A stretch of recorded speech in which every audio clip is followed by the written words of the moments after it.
Hi, everyone. Thank you for joining us today for this briefing on Palestine, on current events in Palestine and what's been happening in the past few weeks. My name is Sumaya Awad. I'm the Director of Strategy at Adalah Justice Project, a US-based Palestinian-led advocacy org. We've organized this briefing in response to recent escalation, and as one of our speakers right before this call said, continuation of the violence being committed against Palestinians by the Israeli occupation and the expansion of the Zionist settler project. In a largely silent media response, or if not silent, then heavily skewed amid this escalation that we're seeing. 14 Palestinians have been killed in the first 2 weeks of Ramadan and April alone. Nearly 500 were detained in a single weekend earlier this month. We've seen video after video after video of Jewish settlers taking to the streets, chanting death to Arabs, calling for a second Nakba, etc. Chants that are all too familiar and not at all new. And of course, as we saw just this weekend, the assaults on Gaza are ongoing, and there are no signs of this slowing down. So it's for all these reasons that we've put together this briefing, and we anticipate it being the first of multiple briefings in the coming period. I really want to thank our two speakers. We're joined by Jerusalem-based Palestinian writer and analyst Jalal Abukhater, and Palestinian writer and senior political analyst at Al-Shabaka, Yara Hawari. So thank you both for being here, Yara and Jalal. The briefing will go on for about 45 minutes, and there will not be a Q&A. So I'm going to start a little bit generally. I'll start with you, Jalal. If you could talk a little bit about what's happened in the last few weeks. Is it right to call this an escalation? What are we seeing on the ground? And then we'll go to you, Yara. Thank you, Sumaya. Thank you, Adalah Justice Project, everyone for organizing this briefing. Of course, Jerusalem was seen last summer specifically as the very center of the escalation that we saw, the flare-up or the escalation. That's how the media describes it. Jerusalem, in every incident where there is an intifada or where there's any kind of uprising among the Palestinians living under occupation, Jerusalem is always seen at the heart. This year, it felt as if a repeat of last year's events was being forced, or the narrative was being built to predict such a repeat.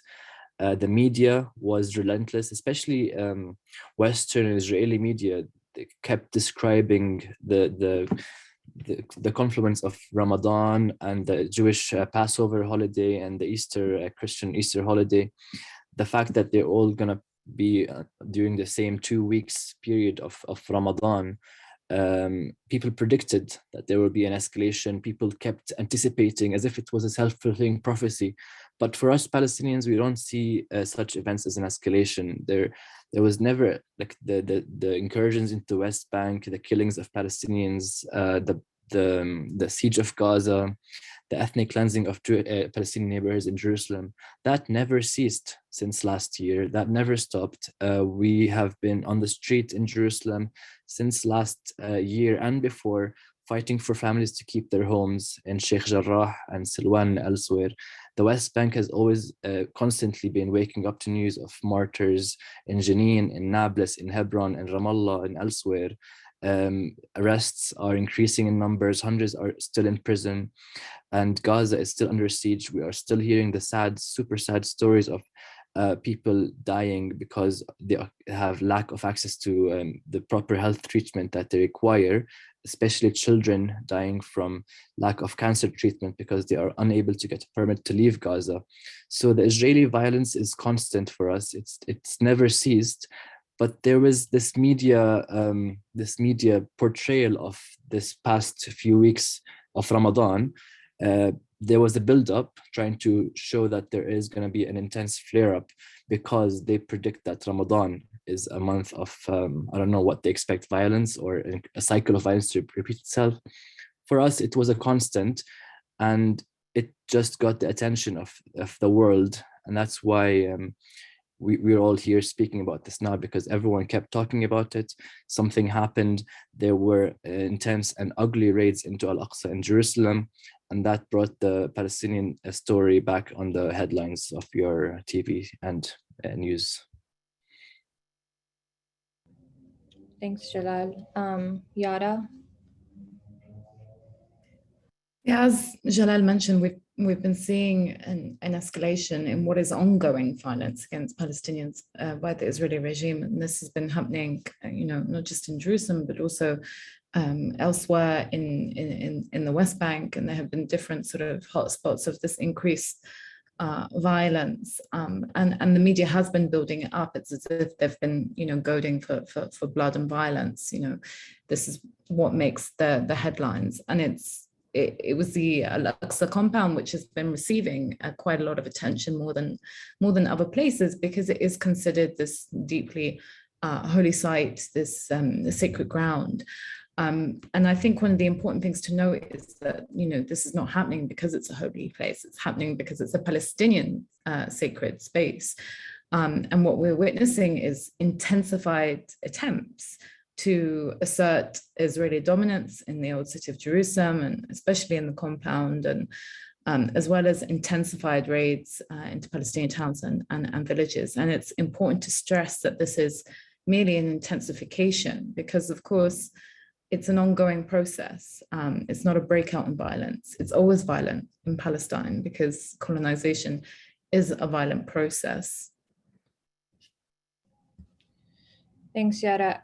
You both mentioned that some of what we're witnessing is reminiscent of last year, and that is like a continuation of what happened at the end of Ramadan last year and the lead up to Eid and Nakba Day. What would you say is different from last year, and what is similar in this continuation, in this cycle that you both reference? And whoever wants to begin, feel free. As I brought this up just earlier, there was a moment last year that felt very genuine, authentic. There was a collective response by the Palestinian community all over historic Palestine. There was strong solidarity with Jerusalem, with Gaza, with 48 communities in Palestine. There were protests coinciding from Al-Fahim, 48 Palestine, and Nablus, and Jenin, and Gaza, and Jerusalem, and elsewhere. There was this sense of solidarity that we hadn't seen much of over years before. It's always been there, but as if suddenly it came to the fore. So there was this authentic feel of solidarity among all Palestinians across historic Palestine wholly. This year, that sense of that feeling did not disappear. It did not fade away. What happened last year left a strong mark in many people. It left its footprint. It still remains an act that inspired a lot of people. So what we're seeing this year is just continuation of this situation where people associate Palestine being Nazareth, Akka, Al-Fahim, which are in 48 Palestine, being the exact same to Palestinian communities under occupation in the West Bank, in Jerusalem, and Gaza. The solidarity between all Palestinians continued over the past year. The changes, I don't know how to say a change of what's going on this year, but this year, as if there's an attempt to build on the momentum of what we gained over the past year. People were hopeful. There was hope and optimism to liberate Palestine, to free Palestine. People became maybe extra optimistic and extra hopeful, but that energy was useful for Palestinians, because we want people to look at the occupation and say, this is wrong, this is apartheid, this should end right now. We want people to look at Palestine and say, how can the world accept and sponsor such a state as Israel and continually do so for 70 plus years? How can they normalize relations with Israel when it's committing all those ugly acts all over occupied Palestine? We are looking for this solidarity from the world, for people to question the legitimacy of Israel as a whole, as a state. Zionism is an ideology that excludes us Palestinians and diminishes our humanity. So we do want to build on the momentum of last year. We do want to build on the gains and get people to support us in a way to recognize Israel for what it is and amplify the voices of Palestinians. And I believe this year is just a building on the momentum on the activism side of last year, while at the same time, we are only seeing Israel being more violent and more determined to crush any sign of momentum building among our communities, to crush activism, to send people to jail preemptively before any sort of organization attempts are going on, to send people to administrative detention to avoid this escalation. They want to crush the momentum. They want to crush our voices preemptively, so we do not get to amplify our voices as we did last year. Facing this strong response from the Israelis, we are here today, we are discussing this issue, and we're discussing how today is similar to last year. It is similar in how we are trying to build on the momentum, but the Israelis also recognize this, and that's why they are angered by us and they're trying to crush us at every corner. Yara? Yeah, a couple of weeks ago, I lose sense of time, but when the raids renewed against Al-Aqsa, and I woke up and I saw the pictures, I thought people were resharing pictures from last year, because it was exactly the same images. Israeli regime forces beating, gassing Palestinians at the Al-Aqsa compound, smashing the place up, desecrating the place. And immediately I felt, anxious about the consequences of that, what that might mean, whether it might mean a renewed, intensified bombardment of Gaza. And I think it's difficult to predict these things, whether it will be exactly the same as last year, whether the Israelis will resume a heavy bombardment of Gaza. We know last year that assault killed 250 Palestinians, including, I think, 66 children. And there are a lot of different, there's a lot of different analysis coming out to say that it won't be the case this year, because things are different within the Israeli government, in the sense that Naftali Bennett is in a much weaker position than Netanyahu was, particularly because his coalition it doesn't have that majority, and that Netanyahu, when he was leading the government, he had essentially made election promises to strike Hamas.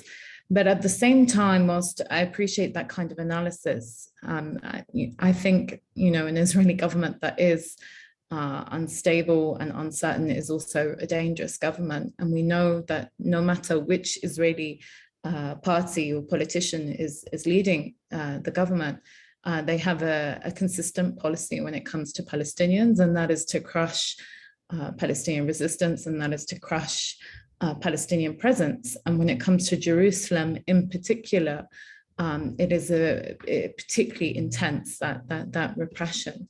So I think, I don't think it's exactly the same as last year. I do also think that the mobilization on the Palestinian side is different.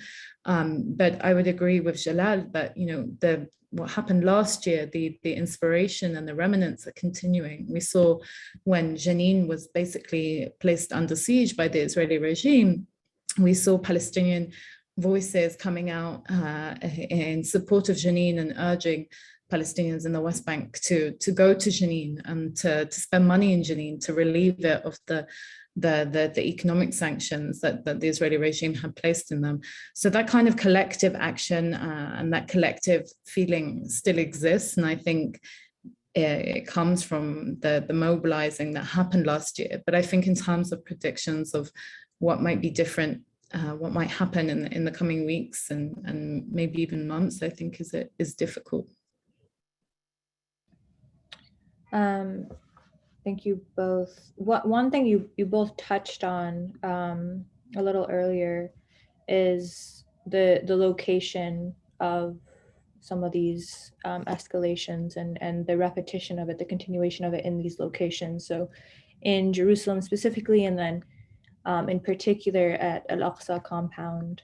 And you both mentioned that it's not about the religious aspect of Al-Aqsa, but it's more about what it represents to Palestinians, not just Al-Aqsa, but other places in Jerusalem that are sites of, Israeli military and more specifically Israeli settler violence.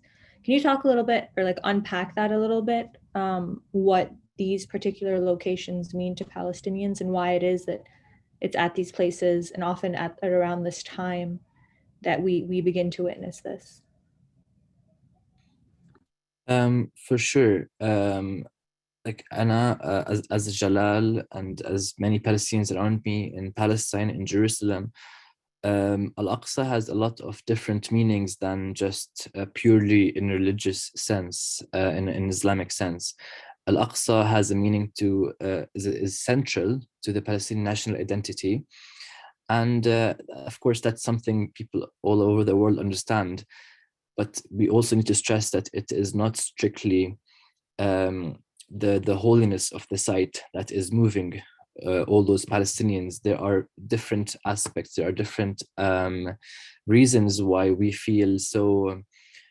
We feel there is an existential threat on our existence as Palestinians in Jerusalem when Al-Aqsa is threatened, and when we are living through different events and we're witnessing the change that Israel is trying to implement at Al-Aqsa, the space, the 144 dunams, the 34 acres, I believe, space, sovereign-ish space. It's a kind of a sovereign space that remained in Jerusalem, and we feel it is a space that belongs to us Palestinians, especially Palestinian Jerusalemites.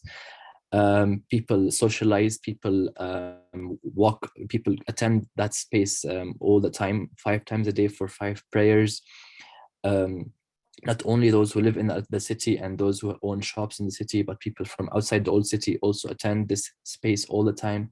It's a very important space for Palestinian existence in Jerusalem. And every time we feel that place is threatened, we feel like, wait, this is the last frontier. This is the last thing that remains within our hand, the last sovereign space that we have, and it is being threatened actively by an Israeli government or an Israeli action, a new action. And what I can say in like briefly, the situation at Al-Aqsa is being gradually changed, as if they're trying to test how willing are the Palestinians to accept, to normalize Jewish temple activists. Those are the extreme right-wing activists who wish to ascend, to come to Al-Aqsa, and they would wear T-shirts showing the picture of the temple that they wish to rebuild over the space of Al-Aqsa. They advocate that plainly in their own circles. They there is a very public campaign, for example, sometimes to they encourage their own groups to commit to act as if Al-Aqsa is their temple, to pray publicly, to perform prayers and rituals such as doing the sacrifice. They are promoting that within their circles, and they are not a couple of people. There are thousands of Jewish extremists who are advocating that, and they have people in the Israeli government who are supportive of the ideology. And we Palestinians see that it is not a fringe group. It is, they might be fringe in Israeli society, but the Israeli governments consecutively have changed status quo in Al-Aqsa. They have allowed more Jewish worshippers to come into Al-Aqsa, and it means that they are performing prayers in a Muslim sacred site. It should not be acceptable, and they are wanting us to normalize this slowly, maybe gradually. For example, over the past week, 4,600 Jewish visitors entered Al-Aqsa, but over the past 2 or 3 years, those visitors have been coming in to perform prayers. They are coming in with symbols of the temple. So Palestinians are naturally feeling threatened by this increase in the normalization of those activists. The Israeli governments are, for example, Bennett last year, in sending a greeting to his people, he said, I will do everything to maintain the freedom of worship for Jews and Muslims on the Temple Mount. That was what he said. He walked back on that the wording of that phrase, saying the status quo remains the same, as in Muslims are allowed to pray on Al-Aqsa, Jews are not allowed to pray, but rather are allowed to visit only. They keep saying this for like paying lip service, but at the same time we see a reality changing. And now the past few weeks, the biggest, most serious escalation that, in my opinion, happened in Jerusalem is that Israel is trying to normalize that if we want the 1,000 Jewish worshippers to enter Al-Aqsa, they're going to send in maybe 1,000 Israeli police troopers to come in, violently evict and arrest hundreds from Al-Aqsa, shoot people, break hands, break bones. They will employ the violence and the power of the Israeli state. They will put all their troops into Al-Aqsa and empty it of Palestinians, lock them out of Al-Aqsa. That would happen between 8 a.m. or like 6 a.m. and 11 a.m.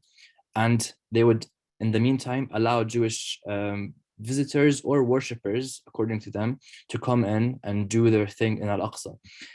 That is it's a screaming violation, and it is considered a violation by every standard for us in Jerusalem, because we are seeing them trying to implement this new reality, trying to force their way through and say, oh, look, they are rioting against Jewish visitors.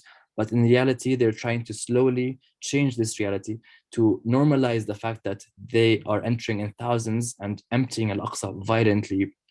Perhaps there's one Palestinian youth who is still in critical condition in the hospital in Hadassah. People have been injured very severely, but there is a fear that people could die defending Al-Aqsa. So there is this tension building up because Israel is trying to change the reality of Al-Aqsa, to take away our sovereign space, to force us out, and to put like time limits. For example, between 8 a.m. and 11 a.m. we're not allowed to enter our sacred space, but Jewish visitors are allowed to enter, protected by thousands of troopers. So as long as they keep trying to implement or force this change at Al-Aqsa, we feel that our own existence is under threat in Jerusalem. Our identity, our sovereignty is just being chipped away very slowly. And that's why we give a lot of significance to Al-Aqsa as a space for us to exist in the city of Jerusalem. I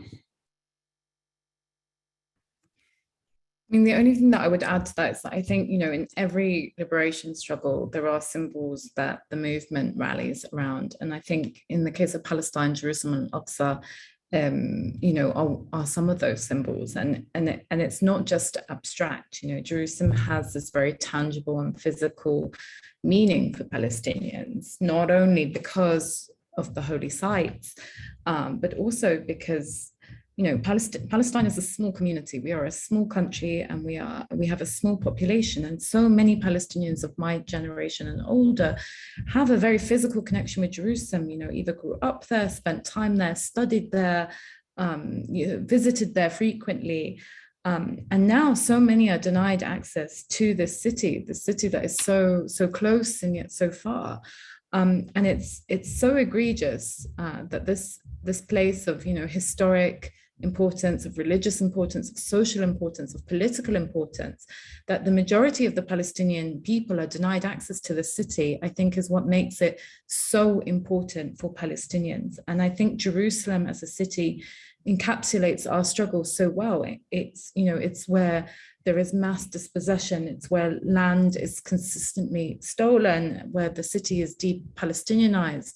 It's a place where I think Palestinians really see everything that our struggle is about. And I think that's why it manages to rally, it manages to mobilize Palestinians. And, Al-Aqsa is not only significant because of its religious meaning, but it's also, a public space where families go to congregate, where students go to study, where people go to breathe. Palestinians, particularly in Jerusalem, they're denied these spaces by the Israeli regime. They're denied social and public space. Israel has long been trying to minimize, Palestinian political and cultural presence in Jerusalem. And unfortunately, the Al-Aqsa compound is one of these spaces that is falling victim to Israeli takeover. And also because of its historic significance. The old city of Jerusalem is going under complete, and has been since its occupation in 67, a complete whitewashing of history.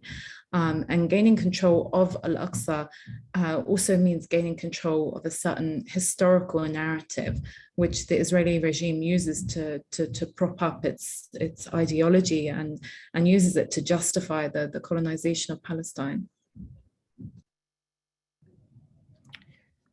Thank you both for that explanation. One follow-up question, just directly from what you were both saying, and in terms of what the response has been, and why the focus on Al-Aqsa and Jerusalem, and also linking it to the question of how does this compare to last year and last summer in particular, is the role of the Palestinian Authority.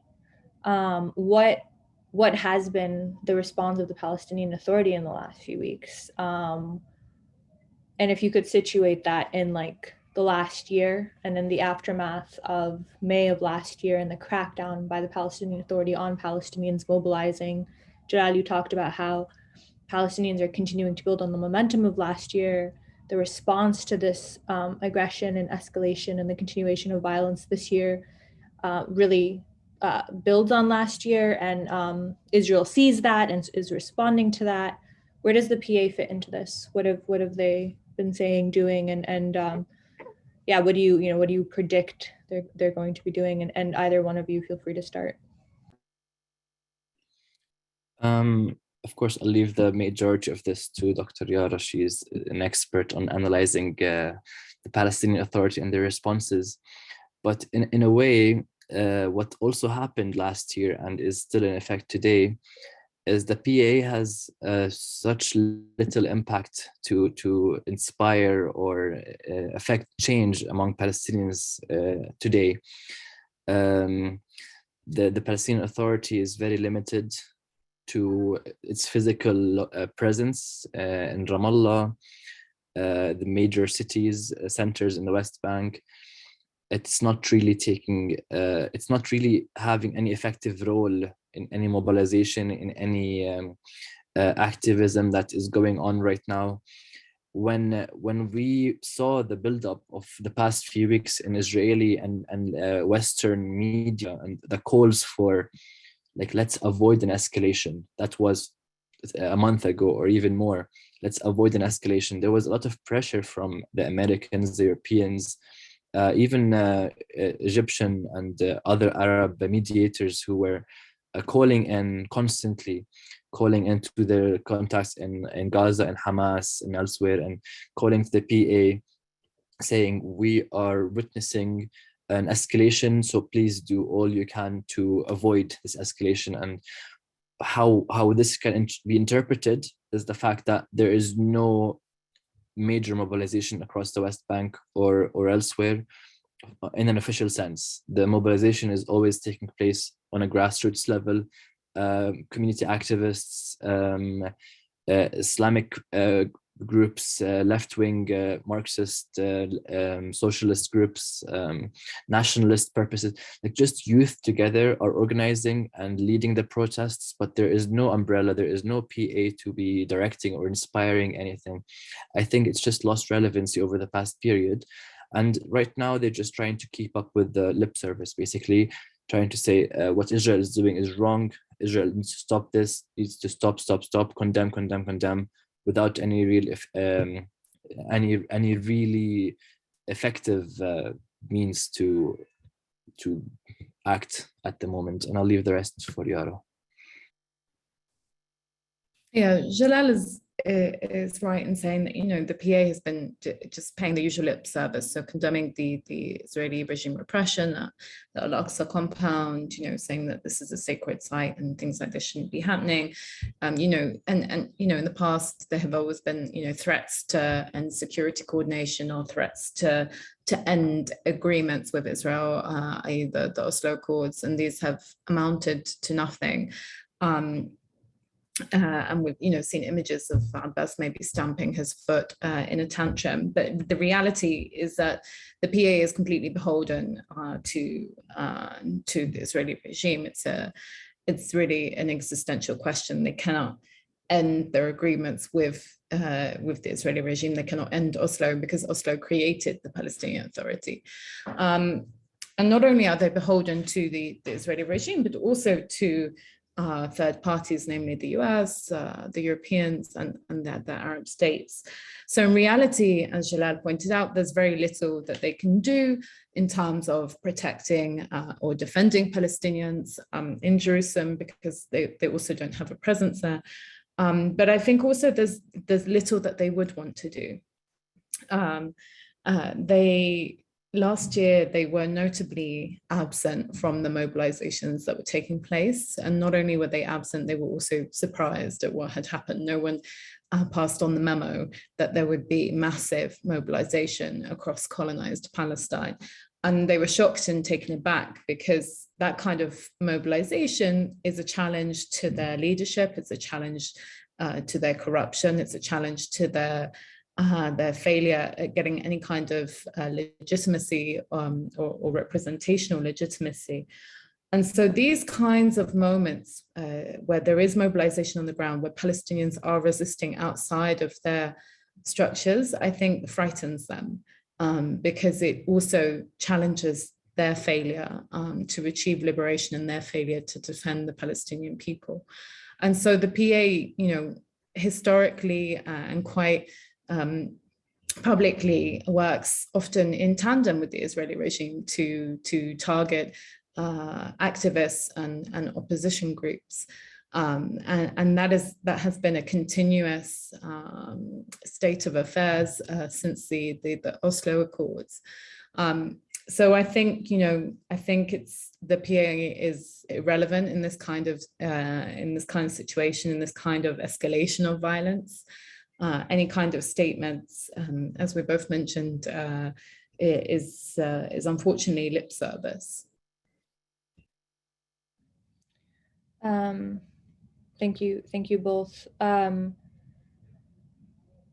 One of the things that's been sort of like a theme of the last 35 minutes is the media, the lack of coverage, and simultaneously the fact that there is an extra focus right now on what's happening that sort of lends to hiding or de-emphasizing the fact that this is just continuation, that there's an escalation to it, but it's also part of the norm. This is what Israeli settler colonialism is all about, even before what we've seen in the last few weeks. And obviously the mainstream has largely been silent. The coverage that has made it is skewed, using tropes of clashes and riots and the two sides, all of these frameworks that we're pretty accustomed to. And then the role of Gaza, this is kind of a two-part question. I'll start with the first part. Different analysts, different Palestinians from Gaza have pointed out how the bombings on Gaza often come at a time when Israel is trying to divert attention from what it's doing in Jerusalem or what it's doing elsewhere, because it's able to rely on the scare tactic of Hamas, of making it seem as though it's a Hamas problem, right? I'm curious, for both of you, what your comment on that would be and how the media fits into playing that up. And then I'll ask the second part of that question. But so more specifically on like Gaza and how Gaza is used by Israel as part of this, that it's not like Jerusalem is one thing, Gaza is another, right? But how they're connected.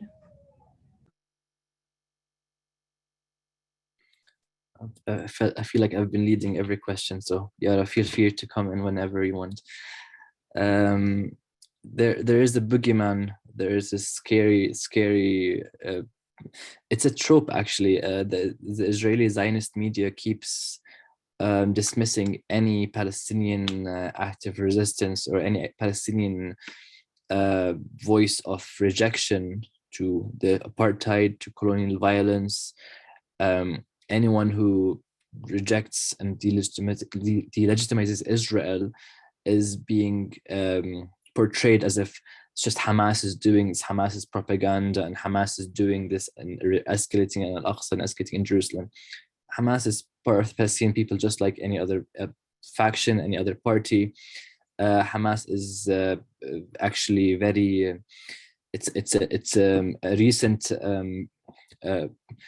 recent party which recently arrived into the whole Israel-Palestine story. Actually, it's always been about Israel and Zionism, and it's been for over 75 years. So we're bound to see different actors come to take the torch at different phases and to lead in certain forms of resistance, and also to adopt, like Hamas is the party that is the most famous for violent forms of resistance, but that is also a party that represents people living under occupation, under 56-year-old military occupation, under 74-year-old system of colonial violence and dispossession, and a refugee problem that is still unsolved. There is a need for people to amplify the voice of Palestinians generally, and speak with Palestinians and see why Palestinians are rejecting the Israeli advances and the Israeli entrenchment of the apartheid regime, of the occupation regime. There is, generally, that is my answer. You can't always pin everything to Hamas is doing this or that. It's just a Palestinian party that is acting on behalf of Palestinians who do support and do believe in ending the occupation and freeing Palestine. You can't always choose a boogeyman to demonize Palestinian resistance, but it is genuine voices who are wanting to seek liberation among Palestinians. Yeah, the Israeli regime and the Western media, for that part, managed to quite successfully separate Gaza from the rest of Palestine and to isolate it. To, Palestinians in Gaza are no longer referred to as Palestinians, but Gazans. It's like it's this entire alien place. And so when Hamas launches rockets against the Israeli regime in retaliation, for example, like what happened last year in May when Hamas launched rockets after the intensified attacks on Jerusalem, Sheikh Jarrah and Al-Aqsa, it was framed as this rocket fire out of nowhere, as if, we haven't been facing over 7 decades of settler colonialism, dispossession, land theft, incarceration, as if, we hadn't been seeing intensified attacks on Al-Aqsa, as if Gaza hasn't been under military siege for well over a decade and a half. So these incidents and these retaliations are placed in complete isolation, as if to say that these are the people that are violent, not a violence that has been ongoing and quite mammoth for the last 7 decades. And it's not just the Israeli regime, but other actors also play into this separation. But I think one of the most significant things about last year was that the mobilization rejected that narrative. It rejected that Gaza is separate to Palestine, that Palestine is only the West Bank and only areas A where the Palestinian Authority has a presence. That mobilization that we saw last year insisted that the very opposite, that we are one people from the Jordan River to the Mediterranean Sea, and that our struggle is a collective struggle, and that we will stand in shared struggle with each other. And so, what happened in Sheikh Jarrah was that Palestinians all over, in Al-Fahim and Nasr, in Gaza, said, if you lay a hand on Sheikh Jarrah, you lay a hand on all of us. And that's why it was so incredibly epic. And I think it did manage to infiltrate that media narrative, and I think we're seeing the effects of that mobilization and that insistence on unity and of a collective and one Palestinian people. I think we're seeing that continue to today, and we have to continue to refuse that Israeli narrative that what Hamas does and what happens in Gaza is separate to the rest of the Palestinian people. Thank you both. And the chat is disabled, but just to let you both know that many people in the Q&A are saying that they're really appreciating all this analysis, and that they follow you both closely on Twitter. I'm going to end by asking what you would recommend to people, what you would suggest as resources for people to use, both to follow up as events unfold on the ground, and also for analysis specifically, and any other just closing remarks that you would have to share. And we can start backwards. We can start with Yara, if you're cool with that, Yara, and then go to Jalal. Follow Jalal on Twitter. He has, Jalal curates, puts together a bunch of really great media sources that a lot of people who are not based in Palestine might not be aware of, different local news outlets. And even though they might be in Arabic, you can do a very quick Google Translate or translate on Twitter or whatever social media platform you are. There are a lot of citizen journalists, as it were, as well, that are on social media. Mariam Barghouti is one of them, for example. And there are a lot of, there's a lot of Palestinian analysis as well, that not just sort of news sources, but also at Al-Shabaka, we have a podcast called Rethinking Palestine, where we engage with a lot of different Palestinian experts. Indeed, Shabaka is a very good resource as well, on not just for the podcast. The podcast is excellent, but any kind of analysis on major issues. If you feel like there is a topic that you want to break down to the very, very finest detail, Shabaka is always good at defining and analyzing policies generally. Twitter is always a good resource, but Twitter is sometimes hard to navigate. Sometimes you need to find the news, the source, the very first-hand news source. There are people who are reporting from Jerusalem and elsewhere in Palestine, and they are slowly turning into English Twitter feeds. They are maintaining an English Twitter account as well right now. For example, in Jerusalem, Al-Aqsa, they've been very prominent over the past year, and excellent coverage of everything that goes on in Jerusalem. And they've also established an English Twitter and Facebook pages in recent months. Similar with Al-Jarmaq, I can share them later as well. Al-Jarmaq is also an agency in 48 Palestine. It was excellent in covering every single news update that was going on over the past year in 48 Palestine and Jerusalem. And they also just established an English page as well on Twitter. There's a really, I'd like to support this group as well, Mitras. They have two accounts. They have a Mitras in Arabic, and there's a Mitras Global. The global account, they're not a news agency, but they are also an analysis, kind of giving you a different perspective on various issues that are of utmost importance. Some things that people overlook sometimes, like beyond the arrests and the murder of Palestinians, for example, and beyond the violence that we see every day, there are stories that show the ugliness of the Israeli apartheid and Israeli occupation in different ways. And Mitras are always there with their critical analysis, and I recommend giving them a follow as well. Middle East Eye is excellent in their reporting, or like some of the best. Same with Al Jazeera. Keep reading, keep following the news. And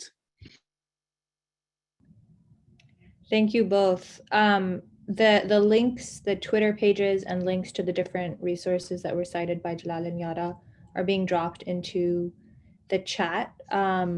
Anyone who registered for this event will receive an email with the resources laid out, including Yara and Jalal's Twitter handles. I'd also encourage people who are not on Zoom but watching this on Facebook or YouTube or we're recording later on, if you subscribe to the Adalah Justice Project listserv, we'll also be sending an email to the list with all of the resources mentioned and a recording of this event. Yara and Jalal, thank you so much. I can't thank you enough for being here today and for all the analysis that you just shared with us. I really hope we can do this again soon, though maybe under different circumstances. I don't want to keep you because I know Iftar is around the corner for you. But thank you again, and we'll be in touch for all of the listeners today with resources and how you can connect to Yara and Jalal in the future. Thank you.